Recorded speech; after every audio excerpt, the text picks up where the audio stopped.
Hi, and welcome to my channel. My name is Tanya Hladek. I'm a doula and mom in Portland, Oregon. In today's video, I'm going to be talking to you about the pros and cons of getting epidural medication during your labor. If you are expecting and planning your birth, this will be a great video for you.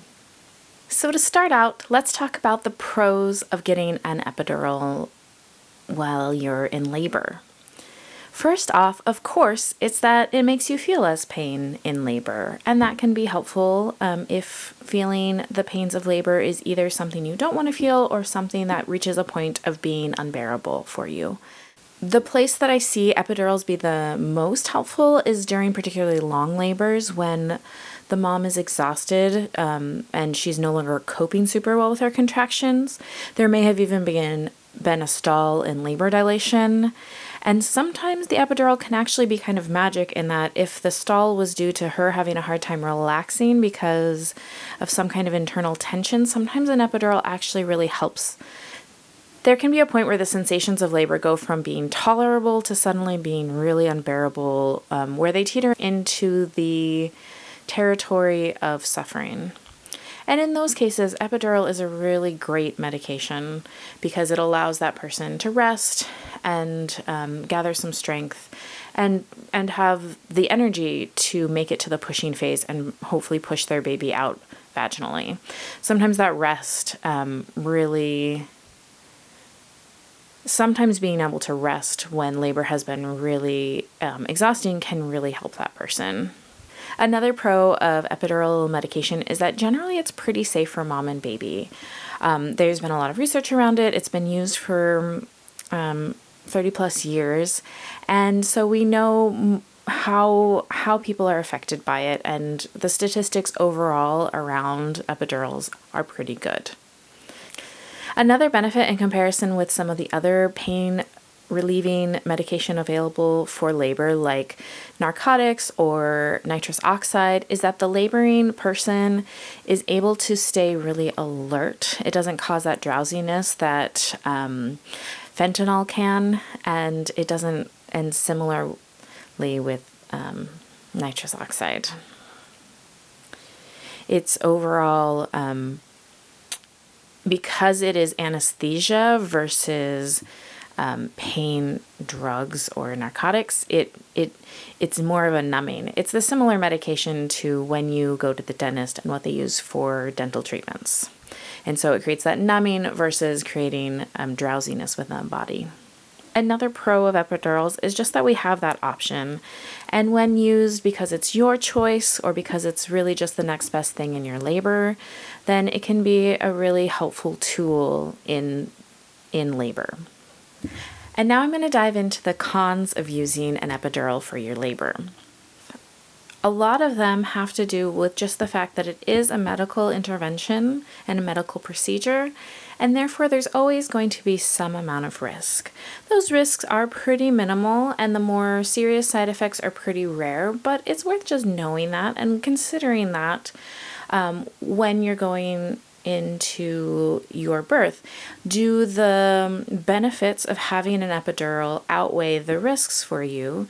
And does that feel like the next best thing for you in that moment or in your labor? So some of the side effects are, well, first, when it's administered, it can dip your blood pressure, and that can cause the need for some more medication. It also can cause baby's heart rate to dip for a moment, and that can cause some more concern and potential need for more intervention.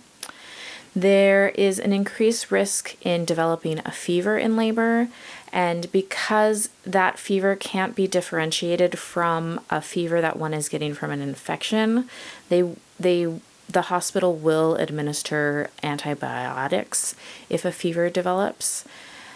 And so it just increases the risk for the need for another intervention.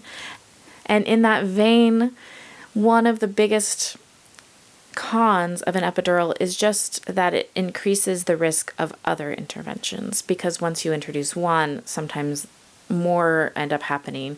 Sometimes an epidural can slow your labor, and then the need for Pitocin develops. Sometimes your blood pressure drops, so the need for more IV liquids is needed. And sometimes it can make it more difficult to feel the sensations of pushing and push effectively. And in those cases, forceps or a vacuum extraction can be helpful. And it also, because of all of those risks, it can increase the risk for cesarean, just because once you introduce all those interventions, that can be a risk of an epidural.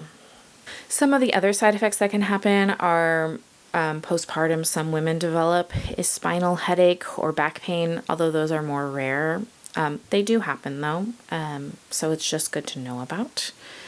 Also, sometimes the medication can't be perfectly effective, so people end up with these windows of pain that they still feel, and that can be kind of challenging to deal with, especially now that because of the epidural, you have to be in bed, and there's a pretty limited amount of positions that you can be in when you have an epidural. And that, I think, leads right into the next con, which is that when you have an epidural, you do need to remain in bed because you are no longer really able to feel your legs, and so you can't really move as much. There's still a number of positions that you can get into, and some hospital staff are really great about putting mom into all those positions to help make sure that her labor is still progressing, because changing positions changes your pelvis and that helps your baby move down. But not all hospitals are great about that. That's where having also a doula to help you can be great, to know that what positions you can get into with an epidural and not have to make all those choices on your own, or know all of that on your own. And another con that kind of fits into that piece of moving around is that there are all of these tubes and wires that are associated with having an epidural. There's a urinary catheter that is placed because you can't feel your bladder to know when it's time to go pee. The epidural itself is a catheter, a tube catheter that's inserted into your spinal column through a procedure between the space between your vertebrae.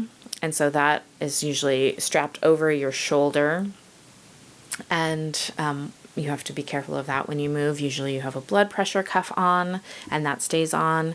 You have an IV to administer fluids and antibiotics if necessary, or Pitocin if necessary. And a fetal monitoring. When you get an epidural, you do need to be on continuous fetal monitoring, so that they can monitor how baby is doing. And so it just becomes a little bit more encumbered, and for some people that is a major con for having an epidural. Freedom in being able to labor freely is a major con for some people. That's one of the big reasons why people choose not to have an epidural, is that they really value being able to move and work with their labor upright and in ways that works for their body, and to be able to follow the sensations of their body. So that boundness to bed is one of the big disadvantages of getting an epidural. Not to say that can't be combated by positions that are appropriate for when someone has an epidural. And this might just be my opinion, but one of the things that I think is one of the biggest cons about an epidural is how much it's pushed, talked about, and glorified. It's not a perfect medication, but the way you might hear people talk about it is like it's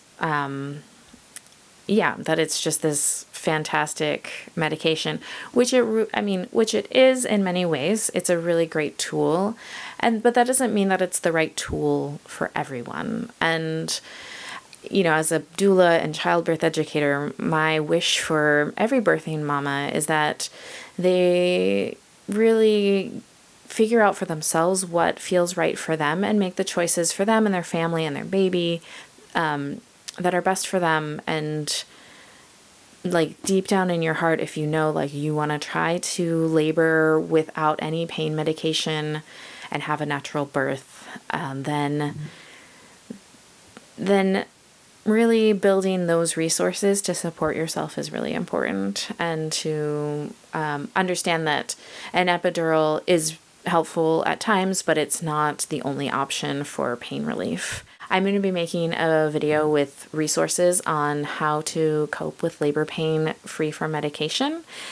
So if you're interested in that, stay tuned. I'll be releasing it sometime soon. In the meantime, I've created a worksheet for you so that you can help evaluate for yourself whether an epidural is right for your labor. I'm going to link that in the show notes, and it'll just give you some questions to start thinking about what you want in your labor, how you feel about anesthesia in your labor, and whether that is a good option for you. What point, if your labor goes not exactly as expected, might be a time when you might think about doing that, or like what your threshold is around that. So in the end, making the right decisions for you is really the only right thing in labor. And so I wish you the best in making that decision. If you liked this video, why don't you go ahead and give it a thumbs up. You can subscribe so you get notifications when I drop my next video. If you want to learn more about the physiology of birth, I'm going to link that video up here. And I'll see you in the next video. All right, thank you.